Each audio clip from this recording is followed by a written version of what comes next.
Est-ce que tu peux prier? Demande à ce que la parole de Dieu atterrisse dans ton cœur. Demande à ce que Dieu rende ton cœur sensible à sa parole. Que ton cœur soit fertile à sa parole. Que ton intelligence ne soit pas voilée, mais que ton intelligence soit dévoilée. Que ton intelligence soit renouvelée. Que la parole de Dieu éclaire ton esprit. Demande à ce que ton âme soit humble à recevoir sa parole. Que cette parole nourrisse en toi la personne de Dieu. Merci Seigneur, que ta parole façonne notre homme intérieur. Que ta parole nourrisse nos âmes, Seigneur. Oui, nous ouvrons nos cœurs à recevoir ta parole. Nous ouvrons nos cœurs, Seigneur, à recevoir ta parole puissante qui change toutes choses en nous. Que ta parole soit vie et esprit cet après-midi. Que cette parole touche notre esprit, touche notre âme, touche notre corps.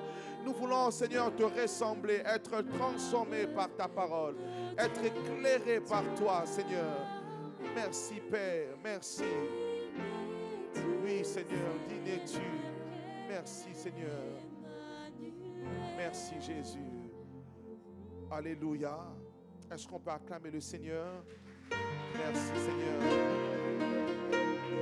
Acclame le Seigneur très fort. Merci, que Dieu vous bénisse. Prenez place.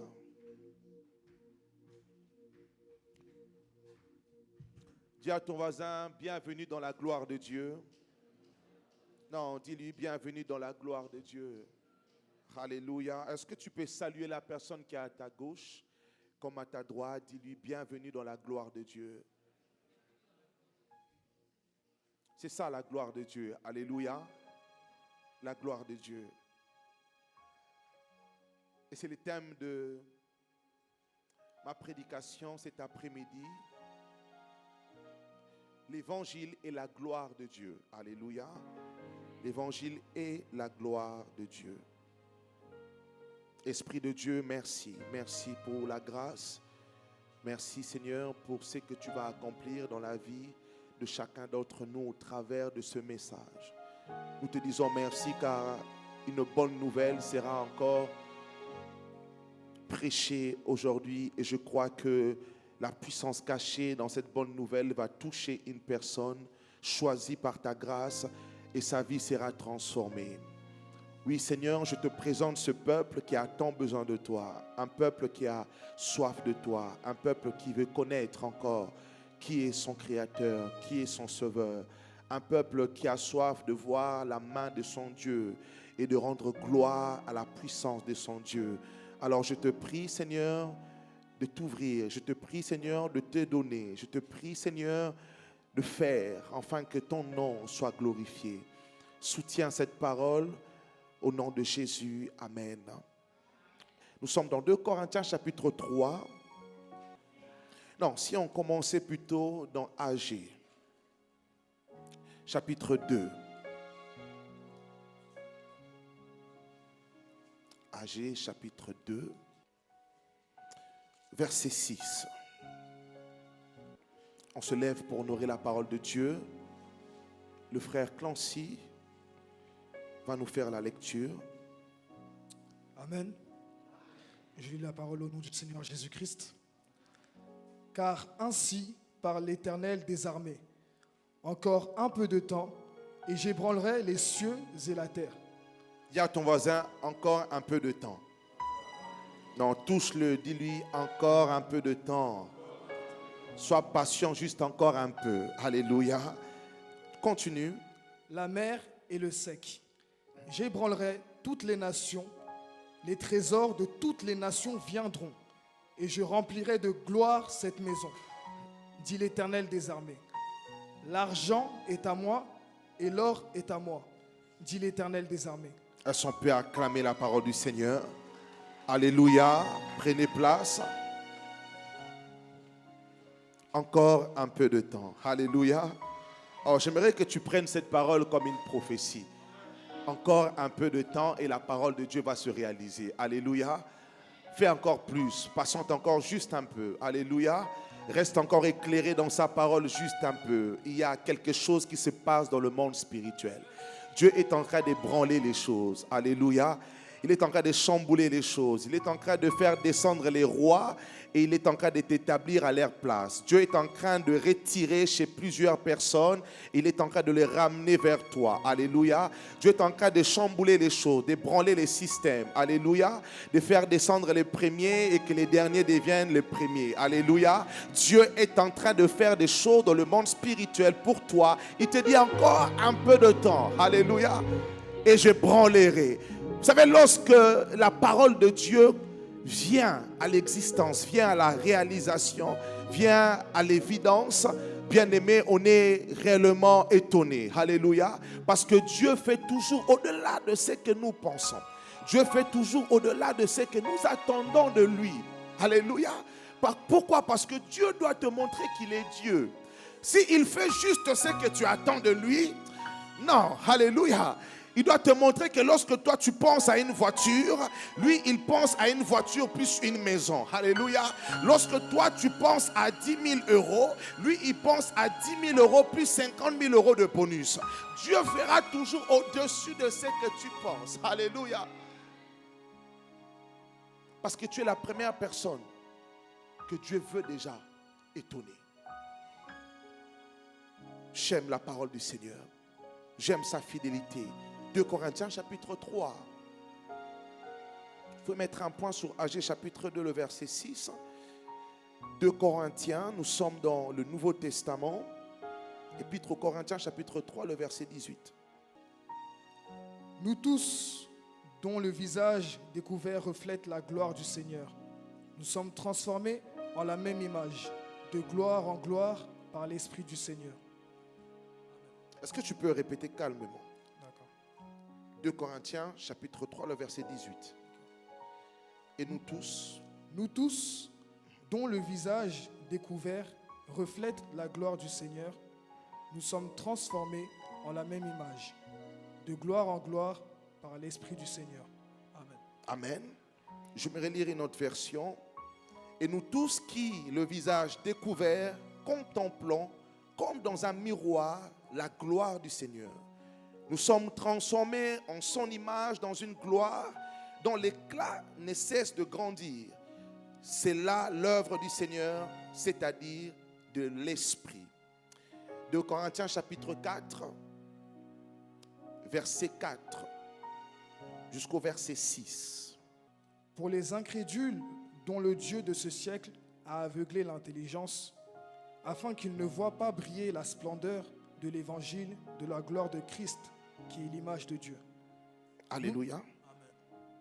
Continue. Nous ne nous prêchons pas nous-mêmes. C'est Jésus-Christ, le Seigneur, que nous prêchons. Et nous nous disons vos serviteurs à cause de Jésus. Car Dieu, qui a dit « La lumière brillera du sein des ténèbres », a fait briller la lumière dans nos cœurs pour faire resplendir la connaissance de la gloire de Dieu sur la face de Christ. Alléluia. Ok, on continue encore. Jacques chapitre 1, le verset 23. Car si quelqu'un écoute la parole et ne la met en pratique, il est semblable à un homme qui regarde dans un miroir son visage naturel et qui, après s'être regardé, s'en va et oublie aussitôt quel il était. Mais celui qui aura plongé les regards dans la loi parfaite, la loi de la liberté, et qui aura persévéré, n'étant pas un auditeur oublieux, mais se mettant à l'œuvre, celui-là sera heureux dans son activité. Répète-nous le verset 23. Car si quelqu'un écoute la parole et ne la met pas en pratique, il est semblable à un homme qui regarde dans un miroir son visage naturel. Verset 24. Et qui, après s'être regardé, s'en va et oublie aussitôt quel il était. Amen. Amen. Dites après moi la gloire de Dieu. Lorsqu'on parle de la gloire de Dieu, vous avez eu à écouter des messages sur la gloire, vous avez eu à écouter des passages de la Bible, à lire des histoires sur la gloire de Dieu. Nous voyons qu'à chaque fois que Dieu voulait se manifester pleinement dans son plan, il y a sa gloire qui venait accompagner son oint ou les desseins qu'il avait vis-à-vis de son peuple. Nous voyons un homme comme Moïse. Lorsqu'on parle de Moïse, nous parlons d'un homme qui a goûté à la gloire de Dieu. Amen. Un homme qui a demandé à Dieu de voir sa gloire. Un homme qui ne s'est pas contenté simplement d'être un messager, d'être un prophète, d'être la personne par qui Dieu passait, d'être un acteur principal de la libération de tout un peuple, de l'Égypte jusqu'à Cana. Et à un moment donné, avec des circonstances qui se sont manifestées, Moïse a demandé à voir la gloire de Dieu. Il dit à l'Éternel, montre-moi ta gloire. J'aimerais voir ta gloire. J'aimerais voir autre chose de toi. Alléluia. J'aimerais voir ta personne. Et le Seigneur va lui dire clairement, personne ne peut me voir et rester vivant. Cependant, Dieu a fait grâce à Moïse de voir sa gloire. En d'autres termes, de voir Dieu de dos. Amen. Moïse a vu la gloire de Dieu. Moïse est celui qui est resté 40 jours, 40 nuits dans la présence de Dieu, dans la gloire de Dieu. Amen. Nous voyons tout au long de la Bible, Dieu parlait de la gloire et les enfants de Dieu parlaient de la gloire. Vous vous rappelez de l'histoire où Samuel, qui est né dans la maison du sacrificateur Élie, dont les 2 fils sacrificateurs étaient morts en guerre et que les ennemis d'Israël avaient emporté avec eux l'arche de l'alliance qui contenait la gloire de Dieu. Lorsque le message arrive dans la maison du sacrificateur Élie, sa belle-fille va accoucher, amen, tellement que la douleur de la nouvelle l'a totalement déstabilisée. Elle apprend que son mari, qui est sacrificateur, est mort à la guerre. Par-dessus tout, elle va apprendre que l'arche de l'alliance, la gloire d'Israël, la force d'Israël était emportée par les ennemis. La Bible déclare, sous le coup, elle va accoucher de douleur. Amen. Et même le sacrificateur Élie va mourir parce qu'il va avoir une crise cardiaque. Le fait d'apprendre que la gloire de l'Éternel a quitté Israël. L'enfant qui va naître de cette femme, la Bible déclare qu'on va l'appeler la gloire est bannie d'Israël. Alléluia. La gloire, Kabot. Donc la gloire, c'est quelque chose de très important. La gloire, c'est ce qui régit toutes choses dans notre vie. La gloire de Dieu. Lorsqu'on parle de la gloire de Dieu, on voit la personne de Dieu, on voit la présence de Dieu, on voit le oui de Dieu, on voit l'appartenance à Dieu, on voit aussi le fait que Dieu est avec nous, amen. On voit l'alliance de Dieu, alléluia. On voit l'attachement de Dieu, on voit la fidélité de Dieu, on voit la puissance de Dieu lorsqu'on parle de la gloire de Dieu. Lorsqu'on parle de la gloire de Dieu, on voit l'affection de Dieu, alléluia. Lorsqu'on parle de la gloire de Dieu, on voit l'amour de Dieu vers un peuple ou une personne. Lorsqu'on parle de la gloire de Dieu, on parle de tout ce qui régit Dieu, tout ce qui contient Dieu, tout ce qui fait Dieu, accompagner un peuple ou accompagner une personne. La gloire de Dieu est la seule chose qui peut nous attester que Dieu marche avec toi. La gloire de Dieu est la chose qui atteste que Dieu est avec toi. La gloire de Dieu est interne en nous-mêmes, dans notre intimité avec Dieu. Mais cependant, lorsqu'elle atteint son zénith, nous pouvons voir cette gloire venir nous couvrir et devenir quelque chose que les gens peuvent contempler par des signes et des prodiges, par des grâces, par des lumières qui t'accompagnent, où les gens peuvent dire, non, cet homme marche avec Dieu. Voici pourquoi tous les réussit. Cet homme, malgré les combats, malgré les adversités, il n'est pas à genoux parce que la gloire de Dieu est avec lui. La gloire de Dieu, bien-aimé, non seulement c'est par la foi, mais nous pouvons le voir par plusieurs choses. Oh, laisse-moi te dire que si tu es encore présent dans ces lieux, ce n'est que par la gloire de Dieu. Peut-être que tu ne le sais pas, cette gloire a été une protection pour toi. Cette gloire était une colonne de feu pendant la nuit lorsque tes ennemis s'élevaient contre toi. Cette gloire était une nuée qui marchait avec toi pendant le jour, afin que tes ennemis ne t'atteignent pas. La gloire de Dieu, c'est ce qui te donne la vie aujourd'hui. Est-ce que je peux avancer? Dis à ton ami la gloire de Dieu. En réalité, toute personne qui aimerait vivre bien, heureusement, qui aimerait avoir une bonne relation avec Dieu, doit être prudent sur le fait que la gloire de Dieu doit être dans sa vie. La gloire de Dieu, c'est ce qui nous accompagne. La gloire de Dieu, c'est ce qui nous porte et c'est ce qui nous donne l'excellence. Dites après moi l'excellence. En fait, la gloire de Dieu, c'est la touche divine, amen, qui vient rendre ce que nous faisons en tant qu'hommes quelque chose de surhomme. Alléluia. Vous voyez, c'est la grâce là, c'est c'est la touche. Alléluia. C'est ce qui fait que vous sortez d'une même école de chant, mais lorsque toi tu chantes, alléluia. Ok, c'est la chose qui fait que vous pouvez avoir les mêmes exercices, mais lorsque toi tu fais, il y a quelque chose de plus. Alléluia. Oh, donne-moi un amen. Oh, donne-moi un amen. Non, je dis donne-moi un amen. C'est la chose qui fait que lorsque les gens te regardent, ils disent tu as quelque chose d'exceptionnel. C'est la gloire de Dieu. Alléluia. La gloire de Dieu, c'est ce qui te met à part. La gloire de Dieu, c'est ce qui te rend mystérieux. La gloire de Dieu, c'est ce qui te rend divin. La gloire de Dieu, c'est ce qui te donne l'image et la ressemblance de Dieu. Et c'est le point que nous allons toucher aujourd'hui. Est-ce que tu es avec moi? Ok, nous parlons de Moïse, Exode chapitre 24. La Bible dit que cet homme de Dieu va faire sortir Israël de l'Égypte. Vous connaissez l'histoire. Alors, arrivé à la montagne de Sinaï, Dieu va réclamer son serviteur. Alléluia. Son serviteur va monter sur la montagne. Vous connaissez qu'il va rester 40 jours, 40 nuits dans la nuée, dans la présence de Dieu. Et pendant ce temps-là, le peuple va rester en bas. La Bible déclare, pendant que Dieu est en train de donner les directives, les ordonnances, les commandements à Moïse concernant comment le peuple devait se comporter dans sa présence, parce qu'il y a aussi ce qu'on appelle le comportement d'un oint ou d'un élu de Dieu dans la gloire de Dieu. Alléluia. Est-ce que tu es avec moi? Ok, laissez-moi revenir un peu en arrière et puis je vais avancer. Vous devez comprendre que la gloire de Dieu est comme une épée à double tranchant. La gloire de Dieu est comme un feu. Alléluia. Il faut savoir comment tenir ton épée. Dans la gloire de Dieu, il y a la vie, mais dans la gloire de Dieu, il y a aussi la mort. Dans la gloire de Dieu, il y a la malédiction. Dans la gloire de Dieu, il y a la bénédiction. Bien-aimés, tel que vous êtes là présentement à l'église, vous êtes dans la gloire de Dieu. Et dans cette gloire, vous pouvez tirer la bénédiction comme vous pouvez ressortir avec la lèpre.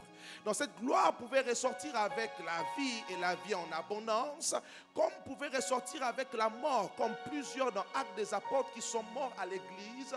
Pourquoi? Parce qu'ils ont menti à la gloire de Dieu qui est l'Esprit de Dieu. Dans la gloire de Dieu, il y a cet état de cœur que tu dois avoir. Dans la gloire de Dieu, il y a des codes, il y a cette éthique que tu dois avoir. Alléluia. Parce que dans l'Ancien Testament, lorsqu'il y avait la gloire de Dieu, et puis je poursuis avec Moïse, Moïse est dans la montagne de Sinaï, il reste 40 jours, 40 nuits. Et à un certain moment, Dieu va dire à Moïse, écoute, le peuple que tu as sorti de l'Égypte vient de se faire un veau d'or. Un veau d'or, pourquoi? Parce qu'ils étaient impatients. Ils ont dit, mais le Moïse qui est parti, ça fait 40 jours, ça fait 40 nuits, on ne le voit pas. Peut-être ce leader qui nous a fait sortir de l'Égypte est mort. Peut-être il est parti. Alors faisons-nous un Dieu. Élevons un veau d'or. Élevons ce monument sur lequel nous allons nous prosterner et dire de lui qu'il est notre Dieu et l'adorer comme notre libérateur. Pendant que Moïse était en train de chercher Dieu, le peuple a convaincu Aaron, le second de Moïse, et Aaron va élever un veau d'or et le peuple va se mettre à adorer le veau d'or en posant des actes d'abomination, des orgies, des actes sexuels bizarres, tout ce que vous voyez de gore et de très sale dans notre génération. Beaucoup disent que Jésus est parti, mais est-ce qu'il va revenir? De la même manière que Moïse était parti, Jésus est parti et son retour est imminent. Cependant, plusieurs sont en train de perdre patience. Plusieurs se disent, mais est-ce que cette chose de Dieu est bénéfique pour nous? Plusieurs se disent, mais ça fait longtemps que j'ai servi Dieu, mais est-ce que cela est bénéfique? Pourquoi pas m'intéresser à ma vie? Pourquoi pas bâtir ma maison? Pourquoi pas construire mes entreprises? Pourquoi pas assurer mes arrières? C'est bien beau cet évangile, mais cela fait plus de 2000 ans que le monsieur est parti. Est-ce que ce n'est pas une histoire racontée qu'on a pris des Égyptiens et qu'on a ramené? Est-ce que ce n'est pas une histoire tordue? Est-ce que ce n'est pas une histoire à dormir debout, cette affaire d'un enfant qui est né d'une femme vierge et qui est mort à la croix et qui est ressuscité d'entre les morts? Cela se disait dans l'époque de Moïse. Qu'est-ce qui se passe avec cet homme? Est-ce qu'il va revenir? Et tout le monde s'est retourné vers un veau d'or. Tout le monde s'est lâché dans sa vie. Tout le monde est devenu charnel. Tout le monde a regardé sa position au lieu de regarder à la vision. Moïse, le peuple que tu as fait sortir de l'Égypte s'est fait un veau d'or. Je ne vais pas revenir sur la conversation, mais il est étonnant des fois de voir Dieu, lorsqu'il y a un chaos, au lieu de dire Moïse, le peuple que j'ai sorti de l'Égypte, parce qu'en réalité c'est moi qui l'ai sorti de l'Égypte. Mais lorsque le peuple est en train d'adorer le veau d'or, Dieu va dire à Moïse, le peuple que tu as sorti de l'Égypte est en train d'adorer le veau d'or. Et si vous regardez dans chapitre 24, la réplique de Moïse est très intéressante. Moïse va dire, ô Éternel, le peuple que tu as sorti. Alléluia. Seul un point de Dieu peut avoir une conversation aussi simple, aussi naturelle avec le Créateur. Alors, bien-aimés, je vous interdis de penser que tout homme est pareil sur la terre. Non, on a peut-être les mêmes yeux, les mêmes oreilles, on a à peu près la même corpulence, mais on n'est pas tous pareils devant Dieu. Il y a des gens, lorsqu'ils parlent à Dieu, Dieu a mis en eux la capacité de remettre même en question ce que Dieu dit. C'est ce qu'on appelle les intercesseurs. Voilà pourquoi je bénis dans les églises des hommes et des femmes qui ne s'intéressent pas à tel ou tel département de service, mais qui se disent, nous allons servir dans l'intercession. Seul un intercesseur a la capacité même de répondre à Dieu contrairement à comment Dieu a parlé. Alléluia. Dieu a mis en eux cela. Alléluia. La capacité de convaincre Dieu de continuer sa mission avec des personnes qui commettent des actes abominables. Est-ce que je peux avancer? C'est dans l'Ancien Testament que nous voyons la première gloire. Je vous rappelle que mon thème, c'est l'évangile et la gloire de Dieu. Moïse descend, vous connaissez l'histoire, il casse les tablettes, rempli de colère. Pourquoi? Parce qu'il y a rébellion. Et là, Moïse va appeler ceux de sa famille. Alléluia. C'est là où je dis que le sang est plus fort que toute chose. Il dit, où sont les Lévites? Que ceux de ma famille s'approchent. Et dans cette foule de rébellion, ceux de sa famille se sont rapprochés. Et Moïse a dit, tuez toutes les personnes qui ont adoré le veau d'or. Et il y a eu plusieurs milliers de morts. Vous voyez, là où il y a la gloire de Dieu, bien-aimé, il peut avoir la mort. Pourquoi? Dans la gloire de Dieu, il y a cet attribut de Dieu qu'on appelle la jalousie. Dieu est un Dieu jaloux. Dieu est jaloux de toi. Alléluia. Lorsque Dieu dit qu'il t'aime, ce n'est pas comme toi, tu avances des paroles d'amour et puis tu te rétractes. Dieu, lorsqu'il dit il t'aime, il se donne entièrement, corps, âme et esprit à toi. Et il est jaloux de la relation qu'il a avec toi. Dieu est jaloux de temps de prières que tu avais avec lui. Dieu est jaloux de temps d'intimité que tu avais avec lui. Bien-aimé, il est dangereux pour toi de mettre dans la place de Dieu un homme qui n'était pas là lorsque tu avais ton intimité avec Dieu.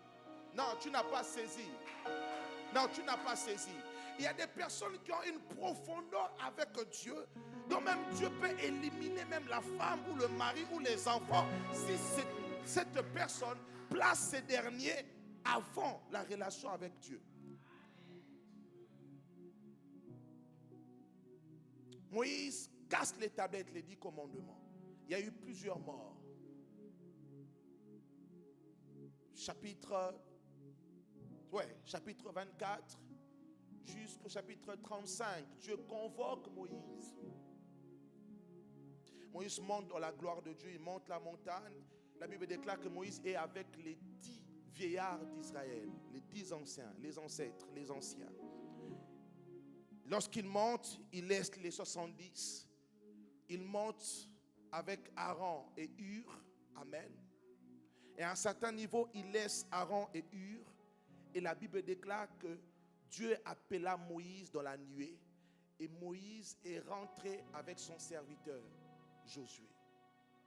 J'aime lorsque la Bible est précise. Il dit que Dieu convoque Moïse, mais Moïse rentre avec son serviteur, Josué.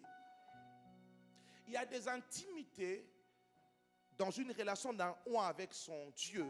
Seuls ceux qui ont le cœur de servir et non Dieu. Servir et non Dieu. La Bible déclare que Moïse est rentré avec son serviteur Josué.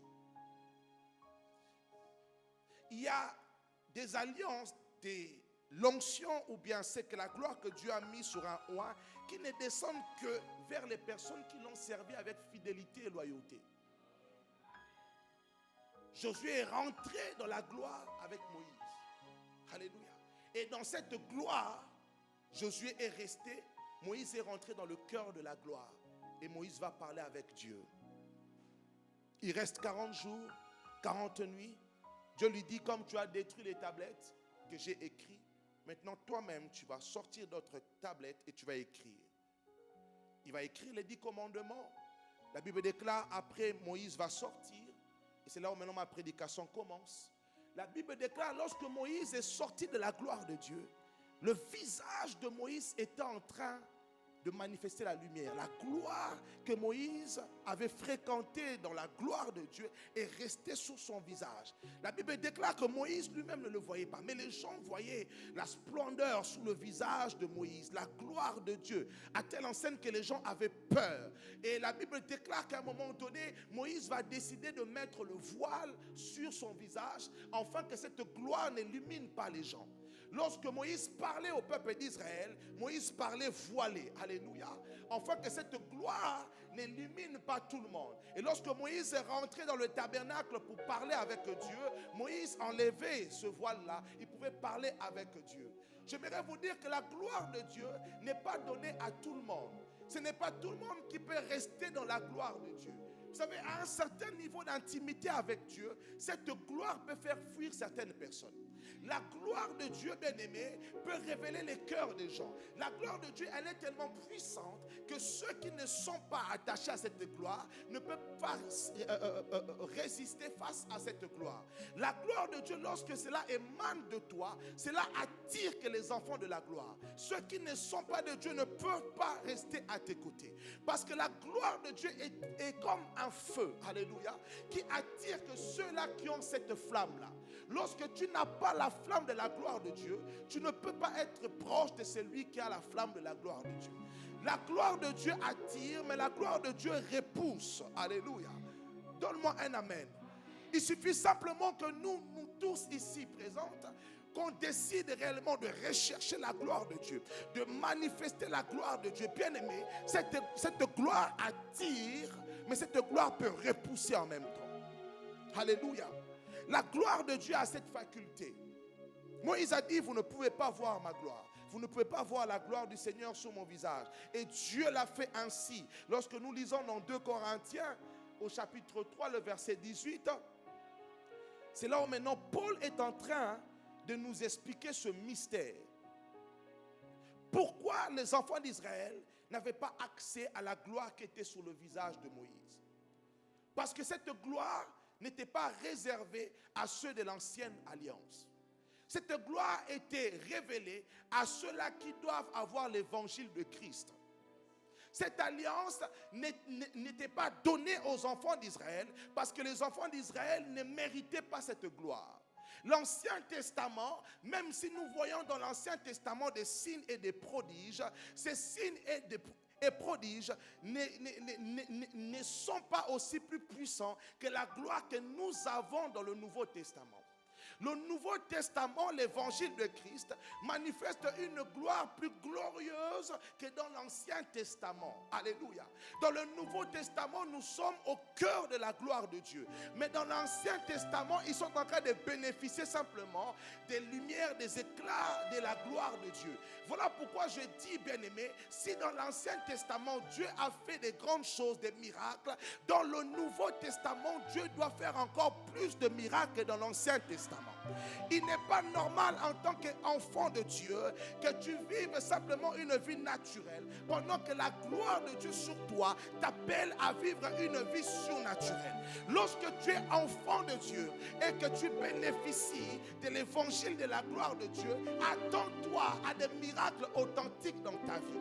Un enfant de Dieu est celui qui détient un cahier dans lequel il marque jour après jour les miracles que Dieu fait dans sa vie. Bien-aimés dans le Seigneur, nous devons rentrer dans cette dimension parce que nous vivons dans un temps où Dieu est en train de connaître ses enfants et de savoir est-ce que ses enfants sont informés qu'ils ont la gloire sur leur vie. Alléluia.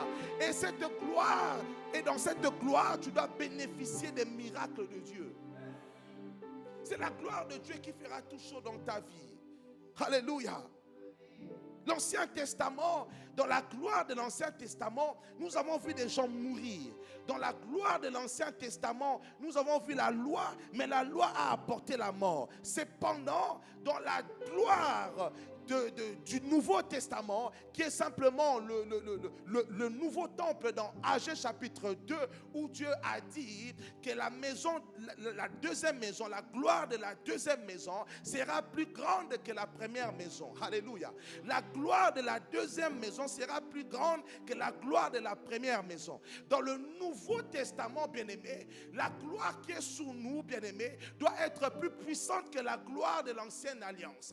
Il n'est pas normal que ta vie chrétienne soit une vie comparée à ceux-là qui n'ont pas Jésus. Alléluia. Il n'est pas normal que toi, ton travail, tes business connaissent un succès minimum comme tous les autres. Un enfant de Dieu est celui dont la gloire touche chaque chose que tu produis. Tu dois faire au-delà de ce que les gens qui n'ont pas Dieu sont en train de faire. La gloire de Dieu doit revendiquer parmi les nations que tu es de Dieu par rapport à l'excellence de tout ce que tu feras. Mais cela dépendra simplement de ta compréhension. Est-ce que tu sais que tu es un enfant de gloire? Est-ce que tu sais que sur toi il y a la gloire? Est-ce que tu sais que le fait d'accepter l'évangile, le fait d'embrasser l'évangile te donne accès au cœur de la gloire de Dieu? 2 Corinthiens chapitre 3. Qu'est-ce qu'il nous dit dans le verset 18? Il dit: contemplant comme dans un miroir la gloire du Seigneur. Chapitre 3, le verset 18. Est-ce qu'on peut relire encore ce passage?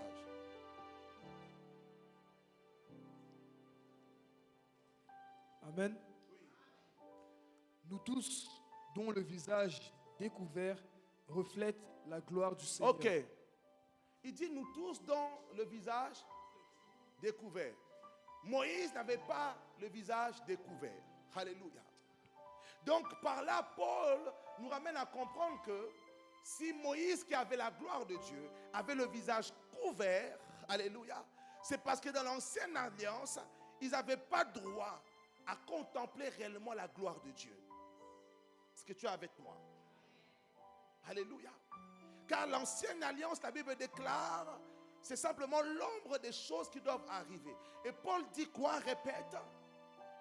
Nous tous, dont le visage découvert reflète la gloire du Seigneur. Oh, nous tous, dont le visage découvert. Dans l'ancienne alliance, seulement Moïse est rentré dans la gloire de Dieu. Mais dans la nouvelle alliance, dans l'évangile de Dieu, nous tous en Christ, nous avons goûté au cœur de la gloire de Dieu. Alléluia. Lorsque tu es dans ton intimité avec Christ, c'est comme si tu montais dans la montagne de Sinaï comme Moïse. Lorsque tu es en louange, en adoration, en prière, lorsque tu es en méditation, lorsque tu es en pratique de la parole de Dieu, c'est comme si tu rentrais dans le cœur de la gloire de Dieu. Et lorsque tu en ressors, tu ressors avec la gloire de Dieu. Bien-aimé, normalement, chaque enfant de Dieu qui a une intimité sincère avec Dieu doit refléter la gloire de Dieu. Nous tous, bien-aimés, nous devons témoigner de la gloire de Dieu parce que nous sommes dans l'intimité avec Christ. Avance. Nous sommes transformés en la même image. Ok. Répète. Il y a une révélation dedans. Depuis le sommes... verset 18. D'accord. Nous tous, dont le visage découvert reflète la gloire du Seigneur, nous sommes transformés en la même image, de gloire en gloire par l'Esprit du Seigneur. Ok. Qu'est-ce que Paul veut nous faire comprendre? La première révélation que Paul nous dit, que nous avons sur nous la gloire et l'image de Dieu. Alléluia.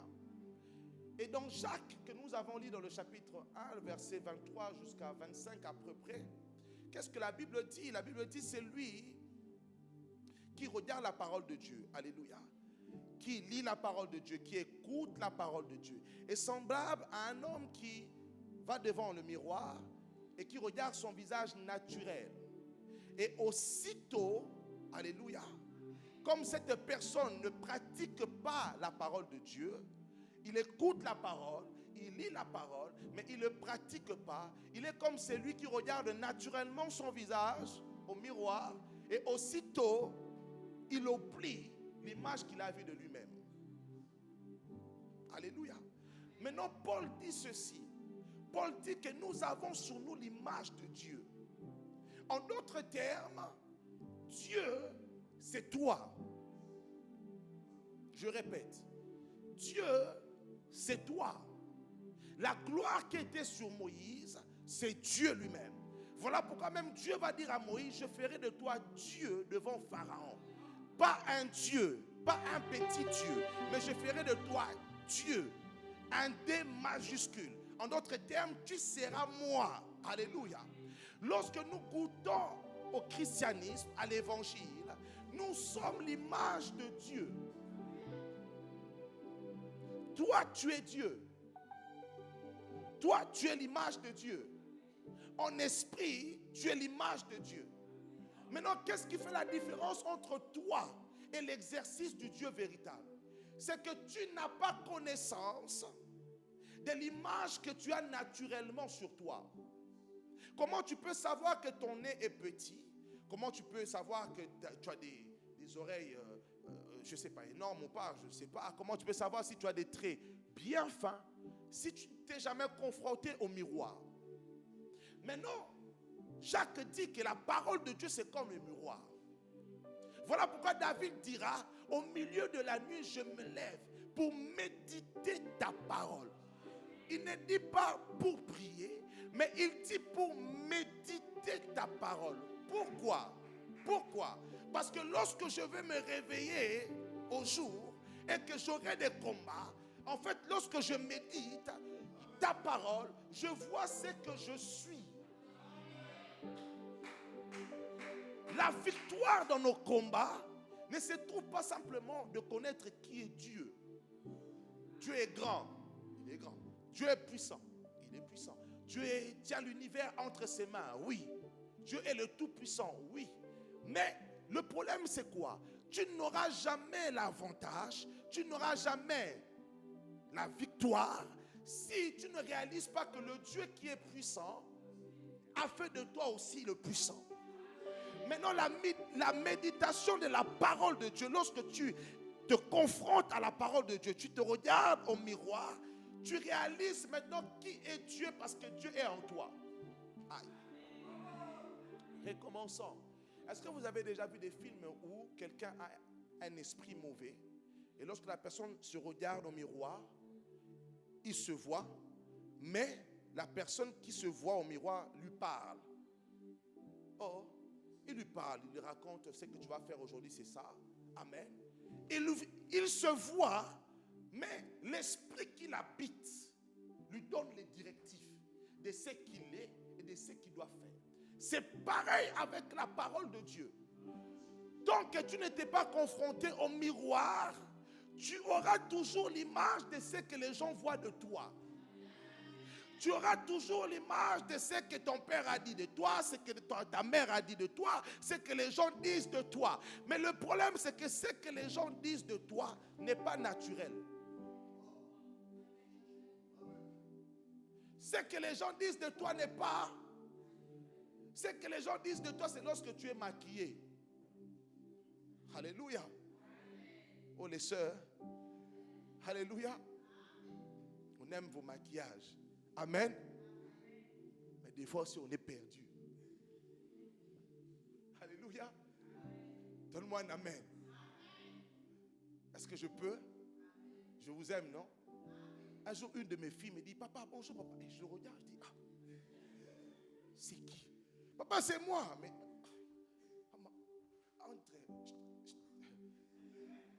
elle s'est totalement transformée avec les maquillages. L'image que les gens voient de toi n'est pas le naturel. En fait, lorsque nous parlons du surnaturel, en réalité, en tant qu'enfants de Dieu, nous ne pouvons pas parler du surnaturel. Nous devons dire ce qui est naturel et qui est surnaturel pour les autres. Aïe. Lorsque je me regarde et que la parole de Dieu Dis ce que je suis pour Dieu. Dis ce que Dieu a fait de moi. Dis comment Dieu me voit. Alors je suis naturel. Je me vois comme je suis. Hey! Oh, est-ce que tu es avec moi? Est-ce que tu es avec moi?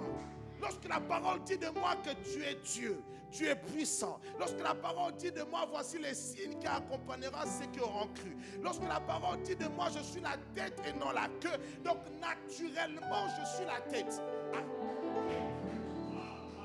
Naturellement, je suis la tête. Donc lorsque tu me vois marcher avec fierté, avec assurance, je ne force pas. Je ne joue pas un rôle, je suis naturellement ce que la parole dit que je suis. Et lorsque tu m'entends parler avec simplicité des millions, ne dis pas que je suis orgueilleux. La Bible me dit naturellement que l'or et l'argent m'appartiennent. Je suis naturel. Alléluia. Maintenant, ce qui fera de moi quelqu'un qui n'est pas naturel, c'est lorsque je parle des choses que la Bible ne dit pas de moi. Maintenant, ce qui est extraordinaire, c'est quoi? C'est que la Bible ne dit jamais de toi des choses basses, des choses faibles. Lorsque la Bible parle de toi, on parle de toi en tant que héros. On parle de toi en tant que puissant. On parle de toi en tant que celui qui a vaincu. On parle de toi en tant que celui qui a gagné. On ne parle jamais de toi comme quelqu'un de faible. Il s'est fait pauvre pour que nous soyons enrichis. Alléluia. Que les faibles disent que nous sommes naturellement forts. Que ceux qu'on décrit comme pauvres disent que nous sommes naturellement riches. C'est ça la gloire cachée dans l'évangile. L'évangile de Dieu, c'est la gloire de Christ. Alléluia. Le peuple d'Israël a connu la gloire qui était sur un serviteur qu'on appelait Moïse. Le peuple d'Israël a connu la gloire qui était sur des chérubins qui étaient posés sur la cuve de l'arche de l'alliance. Mais nous autres, nous n'avons pas connu la gloire d'un serviteur. Nous avons connu la gloire du Fils unique. Cela veut dire quoi? Dans la présence de Dieu, il y a la gloire. Alléluia. Les chérubins portent la gloire de Dieu. Alléluia. Moïse a reçu la gloire qui était dans la présence de Dieu. Mais nous sommes le fruit de la gloire qui était en Dieu, que Dieu a enfanté.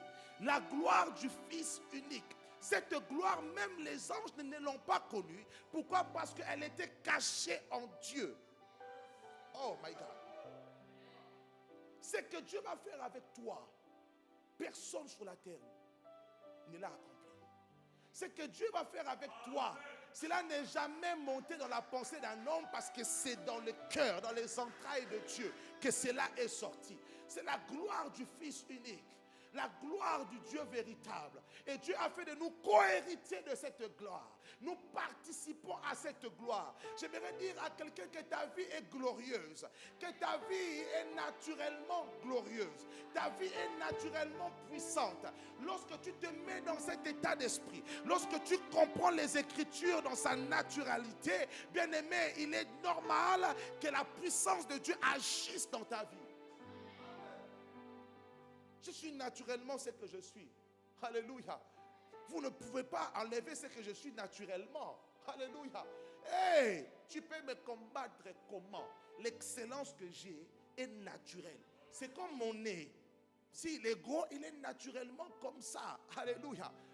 La grâce que j'ai est naturellement comme ça. Tu peux tout faire, tu ne peux pas l'arracher. Il n'y a pas de chirurgie esthétique dans le monde spirituel. Ce que j'ai reçu naturellement est attaché à mon identité. Ce que tu as reçu naturellement est attaché à ton identité. Que les gens montent, qu'ils descendent, si Dieu te l'a donné, cela est à toi. La Bible déclare: ce qui est écrit est écrit. Ce qui est écrit de toi est écrit de toi.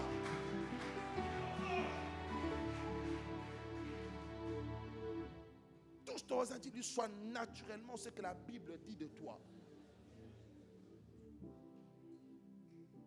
Sois naturellement ce que le miroir reflète de toi. Lorsque tu as des problèmes, cours vers le miroir. Tu dis: miroir, miroir, que dis-tu de moi? Et le miroir qui est la parole de Dieu dira de toi que Christ a effacé les ordonnances. Il t'a racheté. Il a brisé la malédiction. Il a brisé les condamnations. Christ a fait de toi co-héritier. Voici le bonheur, le plan de bonheur que Dieu a conçu pour toi.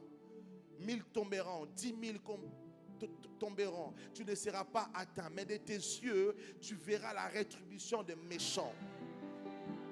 Je dis de toi que tu es élu, tu es appelé de Dieu, tu es oint de Dieu.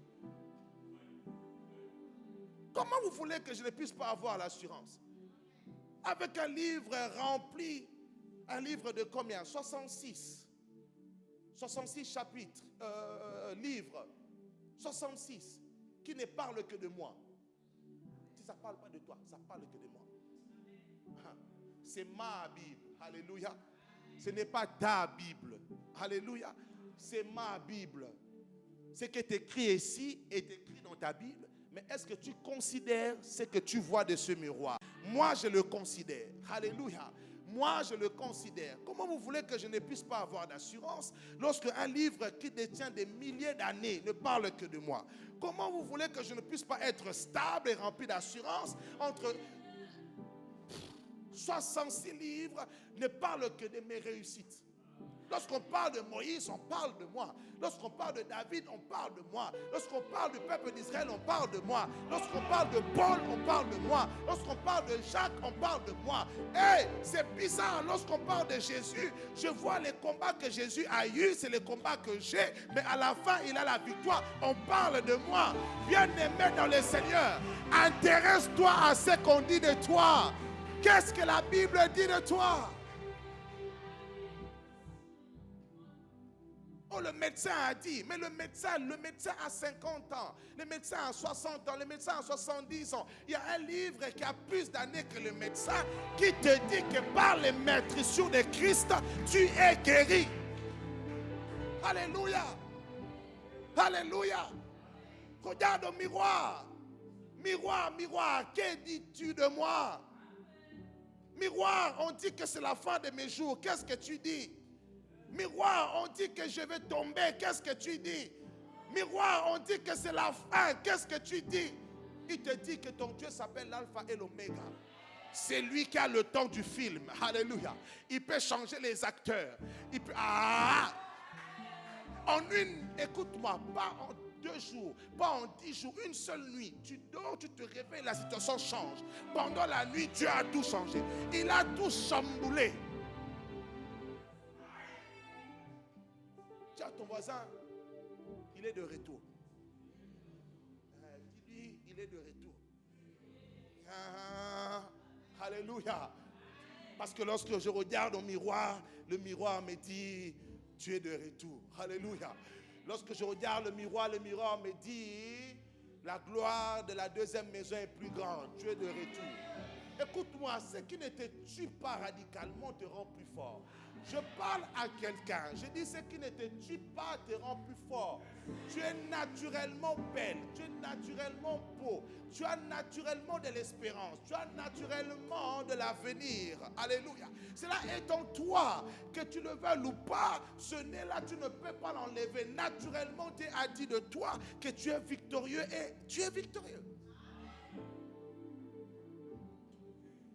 Qui est avec moi? Je parle à un homme qui a besoin de Dieu aujourd'hui. Tu dois rentrer dans ton image. 2 Corinthiens chapitre 4. Lisons-le encore, versets 4 à 6. Pour les incrédules dont le Dieu de ce siècle a aveuglé l'intelligence, afin qu'ils ne voient pas briller la splendeur de l'évangile de la gloire de Christ, qui est l'image de Dieu. Nous ne nous prêchons pas nous-mêmes. C'est Jésus-Christ le Seigneur que nous prêchons. Et nous nous disons... Attends. On te donne la clé moteur de comment déclencher cette gloire dans ta vie. Il dit, on ne se prêche pas nous-mêmes. Mais c'est Jésus-Christ que nous prêchons. Lorsque tu as une situation, lorsque ta vie est éprouvée, peu importe ce qui se passe, ne parle pas de toi. Alléluia. Parle de Jésus-Christ. parles de Jésus-Christ. Que ce que tu dis soit en concordance à ce que lui a dit. Prêche Jésus. Lorsque tu parles de Jésus malgré la tribulation, la gloire de Dieu est en train de bouillonner dans ta vie. Alléluia. Lorsque tu présentes Jésus, parce que c'est Jésus en fait le naturel de ce que tu es. Alléluia. Tu parles de ce que tu es en Christ, cela déclenche la puissance de la gloire de Dieu. Partout où Jésus-Christ est prêché, la gloire de Dieu est là. Partout où Jésus-Christ est élevé, la gloire de Dieu est là. Là où la gloire de Dieu se manifeste, bien-aimé dans le Seigneur, la gloire du Nouveau Testament détruit la mort. Lorsque la gloire du Nouveau Testament est prêchée par Jésus dans ta bouche, bien-aimé dans le Seigneur, cela élimine tout esprit de mort, tout ce qui vient pour arrêter ta destinée est évacué. Pourquoi la gloire de Dieu ne laissera pas place à quelque chose qui sera pour ta honte. La gloire de Dieu ne vient jamais pour faire honte, mais la gloire de Dieu vient pour t'honorer. La gloire de Dieu vient créer la différence entre les incrédules et ceux-là qui servent Dieu. Lorsque tu as un problème, tu parles de Jésus. Le médecin te dit tu es malade, tu dis Jésus a dit ceci. Le banquier te dit que monsieur bientôt nous allons venir prendre ta voiture, prendre ta maison. Tu lui dis que Jésus a dit qu'il avait tout payé. Bien aimé, des fois dans la dimension de la foi, il faut une déclaration folle. Il faut que devant les gens, que ce que tu dis est une folie. Cette déclaration d'apparence qui est comprise comme une folie, mais dans le monde spirituel, cela déclenche la gloire de Dieu qui active le miracle. Oh bien-aimé, prêchons Jésus-Christ. Parlons du Seigneur. Disons ce qu'il a fait pour nous. Disons ce qu'il a fait pour nous à la croix. Déclarons ses oracles. Et la gloire de Dieu va nous accompagner. Cela ne sert à rien de se lamenter. Cela ne sert à rien de pleurer sur son sort. Cela ne sert à rien, bien-aimé. Revendique ce que tu es naturellement. Alléluia. Oh, touche ton voisin, dis-lui, revendique ce que tu es naturellement. Lève-toi en même temps. Dis-lui encore, revendique ce que tu es naturellement. Ce que Jésus a accompli pour toi. Je suis en train de voir un tremblement. Dis à ton voisin, il y a un tremblement qui va se faire ici. La gloire de Dieu est en train de tout secouer. La gloire de Dieu est en train de chercher ce qui va t'honorer. Alléluia. Si cela se trouve en Asie, si ton mari est en Asie, la gloire de Dieu est en train de l'attirer. Alléluia. S'il y a quelqu'un qui détient une opportunité pour t'honorer, la gloire de Dieu est en train de chambouler son programme, son agenda, et la gloire de Dieu l'attire vers toi. Pourquoi? Parce que tu témoignes de Christ. Pourquoi? Parce que tu invoques Christ. Pourquoi? Parce que tu as décidé de faire de la parole de Dieu ton naturel. Je touche ce point et nous allons prier. À chaque fois que tu refuses de faire de la parole de Dieu ton naturel, tu écartes la gloire de Dieu. À chaque fois que tu refuses de mettre en pratique la parole de Dieu, tu écartes la gloire de Dieu. Fais ce que la parole de Dieu te recommande de faire. Fais ce que la parole de Dieu te dit de faire. Sois ce que la parole de Dieu te dit d'être, et tu verras la gloire de Dieu se manifester dans ta vie. Bien-aimé, tu as perdu du temps. Il y a plein de choses que Dieu pouvait te donner si tu avais de la considération à la parole de Dieu. Tu es en retard dans beaucoup de choses. Tu as échoué dans beaucoup de choses parce que tu n'as pas médité la parole, parce que tu n'as pas exercé la parole, parce que tu ne t'es pas approprié la parole. C'est le temps pour toi où Dieu a décidé que sa gloire doit se manifester, mais il est temps que la parole de Dieu devienne un jumeau de ta personne. Élève tes mains, dis après mon Seigneur. Oh. Qui a soif de la gloire de Dieu? Moi, j'ai soif de la gloire de Dieu. J'ai besoin de la gloire de Dieu.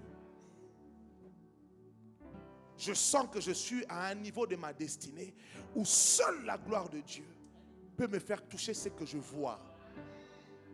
Y a-t-il quelqu'un qui voit des choses qui n'arrive pas à toucher? Non, je parle à des visionnaires. Tu Tu aspires à quelque chose. Tu veux toucher la chose. Tu le vois. Tu rêves de cela. Mais tu sens que tu as besoin d'un soutien pour le toucher. Dis après moi, Seigneur, je veux ta gloire. J'ai accepté l'évangile. Et l'évangile est au cœur de ta gloire. J'ai compris aujourd'hui que je dois arrêter de trop réfléchir, de trop calculer. Je dois arrêter de me battre moi-même. Je dois accepter d'être humble devant ta parole. Je dois accepter d'être humble devant ta parole. Accepter tes commandements. Accepter ce que toi tu dis de moi. Me familiariser avec ta parole. M'attacher avec ta parole. Longtemps, Seigneur, j'ai vécu, j'ai marché, j'ai agi selon les paroles des hommes, selon les paroles de mes pensées.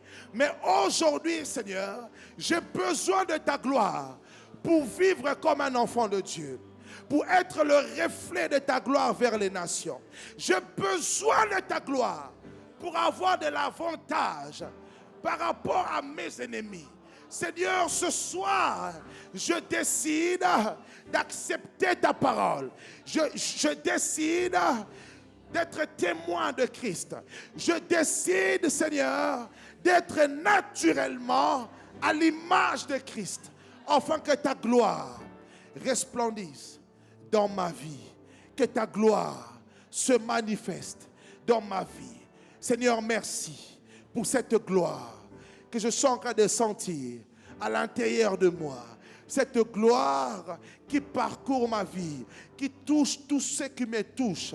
Cette gloire, Seigneur, je le sens. Cette gloire, c'est ta présence. C'est de ta présence que je veux. C'est de ta présence que je veux. Seigneur Dieu, me voici. Me voici, Seigneur. Me voici, Seigneur. Si tu ne marches pas avec moi, je ne saurais pas arriver. Si tu ne m'accompagnes pas, je ne saurais pas accomplir. Seigneur, j'ai besoin de toi. J'ai besoin de ta gloire. Seigneur, me voici. J'ai besoin de ta gloire.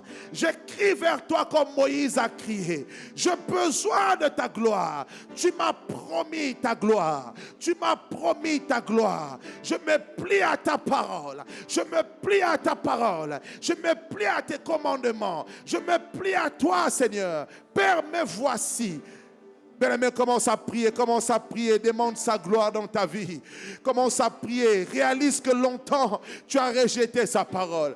Réalise que longtemps tu as mis de côté, tu as méprisé sa parole. Il est temps que tu te regardes devant le miroir et que tu réalises que naturellement tu es à l'image de Dieu. Tu es à l'image de Dieu. Tu es à l'image de Dieu.